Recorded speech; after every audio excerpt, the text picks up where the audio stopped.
नमस्कार। धनु राशि पर चर्चा करना इसलिए परम आवश्यक है।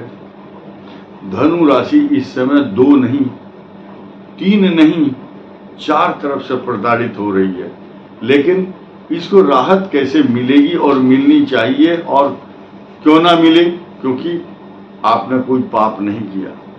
पाप ताप संताप सब नष्ट होंगे। इस वीडियो को बड़े ध्यान से स्किप किए बिना धैर्य से सुने। नंबर 1, जिनकी जन्म की राशि धनु है केवल वो वीडियो देखें, अन्यथा दूसरे व्यक्ति जिनको अपनी राशि का मालूम नहीं है वो इस वीडियो को देख करके अपना समय खराब ना करें, कंफ्यूजन होगा आपको। सिर्फ वो देखें जिनका जन्म मूल नक्षत्र, पूर्वाषाढ़ा नक्षत्र और उत्तराषाढ़ा नक्षत्र के प्रथम चरण में है। 3 नक्षत्रों से मिलकर के बनी है धनु राशि, और धनु राशि का स्वामी बृहस्पति है। फिलहाल के आज की चर्चा करते हैं, क्योंकि ग्रह बदलते रहते हैं, एक ग्रह हट नहीं रहा है। 31 अक्टूबर 2023 से 18 मई 2025 तक धनु राशि के चतुर्थ भाव में केतु नहीं हटेगा, 10वें भाव में है। चतुर्थ भाव में राहु है, नहीं हटेगा।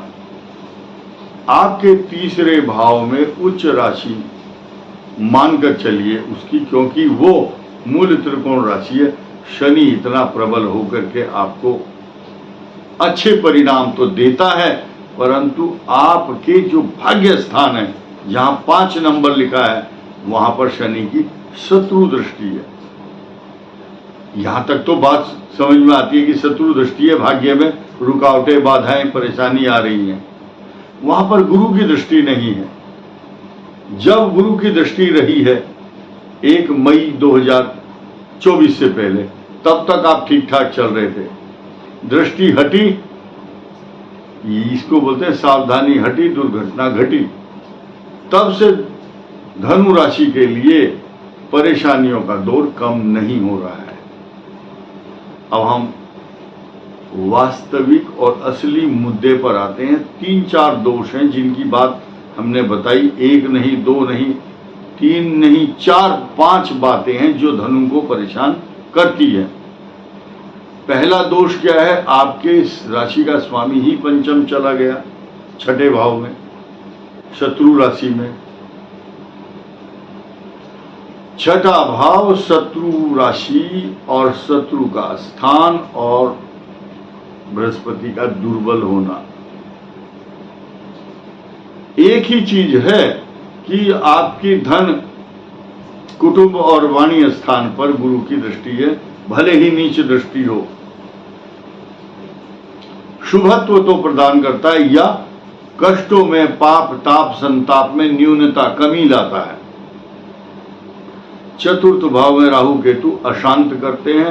माता मित्र मकान सवारी पशु, नौकरी बदलने की, नौकरी से चिंता, हर समय इनसिक्योरिटी बनी रहती है। बस पता नहीं ये नौकरी कब छोड़नी पड़ जाए, या मेरे लिए मेरी परफॉर्मेंस, जो गवर्नमेंट जॉब में है वो भी उनको अपनी पद पोर्टफोलियो ट्रांसफर या अपनी परफॉर्मेंस की चिंता है।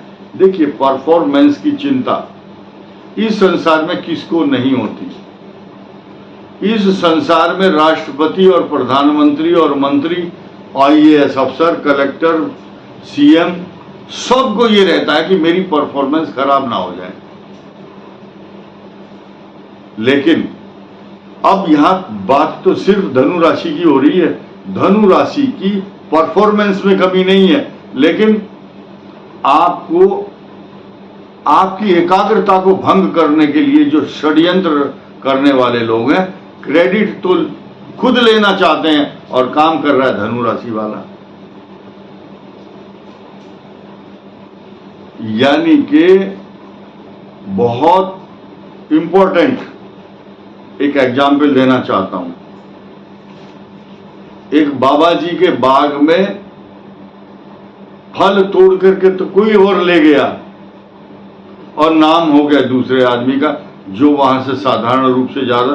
बोले अच्छा तुमने चोरी की है। सत्यनारायण व्रत कथा में आता है राजा चंद्रकेतु के नगर में चोर चोरी करके भाग गए और सामान छोड़ गए और साधु वैश्य को पकड़ लिया गया। ठीक इसी प्रकार इस प्रकार के दोषारोपण धनु राशि के ऊपर लगते हैं।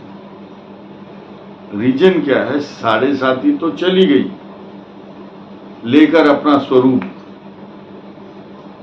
लेकिन अब ढैया और देखिए चतुर्थ भाव से राहु का पदार्पण अवश्यम भावी है और वो उल्टा चलेगा, आपके तीसरे भाव में पराक्रम की वृद्धि तो करेगा। अब एक नया समाचार जिसको सुन करके आप चौंक जाएंगे और 10 आदमियों से अलग अलग ओपिनियन लेंगे, क्या इस पंडित जी ने जो बोला है वो सच है या गलत है। तो मैं आपको बताता हूं रहस्योद्घाटन।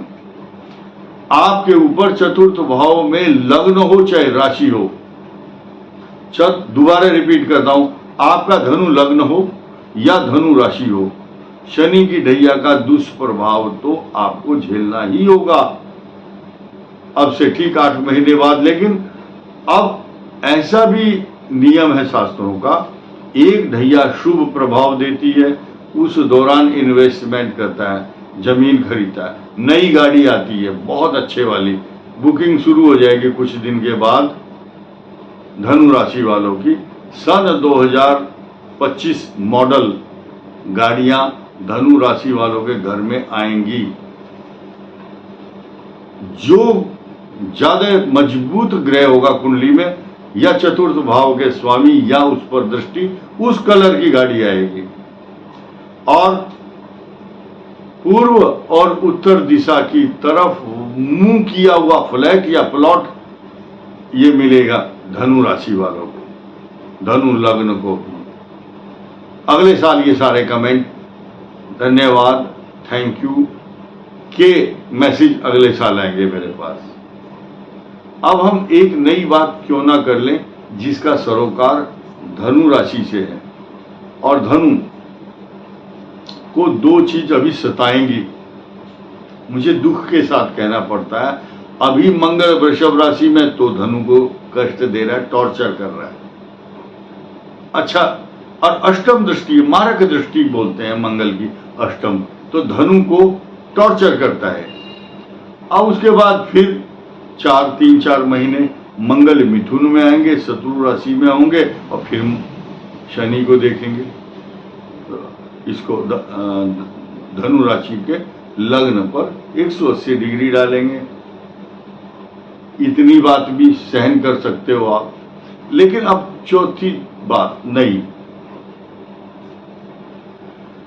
आपके अष्टम भाव और सप्तम भाव में आंख मिचौनी का खेल मंगल के द्वारा अगले वर्ष अप्रैल मई तक ये चलता रहेगा। आप पहले से ही राहु केतु से प्रताड़ित थे, उसके बाद अप्रैल मई तक ये मंगल कभी मिथुन में और कभी कर्क में। ये हम आपको डराने के लिए नहीं कह रहे हैं, आपको प्रिकॉशन लेने के लिए कह रहे हैं। रोग, चोट, बीमारी, अपमान का भय, झगड़ा, इसीलिए आपको राहत देने के लिए 14 मई 2025 को जब मिथुन में बृहस्पति का प्रवेश होगा तो पूर्ण दृष्टि से अब आ जाइए आप, खुलेआम चौके छक्के मारने का समय, यानी के पल्लवित, पुष्पित, पोषित, सिंचित, प्रफुल्लित, आनंदित करने के लिए यो यो भावा स्वामी दृष्टो युतो वा तस्य वृद्धि स्यात्। फिर आ जाए 7.5, राहु आए, मंगल आए, केतु आए, कोई भी आए, आपको पूर्ण दृष्टि से देखने के लिए बृहस्पति जब आपकी राशि को सुरक्षित करेंगे, फिर बाल न बाका कर सके जो जग बैरी होए, तो डरने की आवश्यकता नहीं है। कुछ दिन अभी प्रिकॉशन तो लेना ही होगा और हनुमान जी की उपासना तथा अनाथ आश्रम में अन्न का दान करने से आपके ऊपर होने वाले उपद्रव, हनुमान चालीसा सुंदरकांड का पाठ 5 बार जरूर करें। इतनी सूजी 200 ग्राम, 100 ग्राम, इतना ही बेसन, शुद्ध घी गाय का, और केसर डालिए आप। उसके बाद हनुमान जी को भोग लगा के थोड़ा थोड़ा 1-1 चम्मच सबको वितरण कीजिए। सुंदरकांड करने के बाद आपकी सभी समस्याओं पर विराम लगेगा, या आप इनसिक्योरिटी, जो डरे हुए हैं, घर में उपद्रव हो रहे हैं, सब शांत होंगे। इस वीडियो में इतना ही। धन्यवाद।